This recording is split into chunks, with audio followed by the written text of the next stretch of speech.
हो ना झालं आता रोहन शेठ, तुम्ही पण जिल्हा परिषद अध्यक्ष राहिलेला आहात. चांगल्या पद्धतीने तुमचं कार्यभार त्या ठिकाणी झालेला आहे. असं असताना सुद्धा महायुतीमध्ये कुठेतरी बंडखोरी पाहायला मिळते का? याचा परिणाम काय होऊ शकेल का? काय वाटतं तुम्हाला? तुम्ही उमेदवारी अजून भरलेला आहे त्यामुळे. सर्वप्रथम महायुतीचे सर्व पक्ष सन्मान्य शिवसेना असेल, राष्ट्रवादी असेल, भाजप, भारतीय सर्व पक्षाचे सर्वच पदाधिकारी सन्मान्य मुख्यमंत्री सन्माननीय आमदार शेखरजी निकम सन्मान्य भैया शेख आणि भाजपचे सर्व सन्मान्य पदाधिकारी यांच्या आशीर्वादाने ही उमेदवारी प्राप्त झालेली आहे. त्याबद्दल सर्वांचं मनापासून आभार.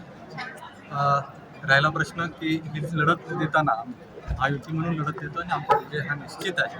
म्हणून बंडखोरी असेल किंवा कोणत्याही प्रकारचा संघर्ष असतो तो आम्ही एकत्रितपणे जेव्हा सामोरे जातो तेव्हा विजय हा निश्चित झालेला आणि हा अनुभव आपण सर्वांनी मागच्या अनेक वर्षापासून सरकार भक्कम आहे हे विजय निश्चित आहे. सर पुन्हा एकदा तुम्ही महायुतीमध्ये समोर जात आहे, पण महायुतीमध्येच बंडखोरी झालेली आहे. तुम्ही यामध्ये लीड भूमिका घेणार का की समोरच्या म्हणजे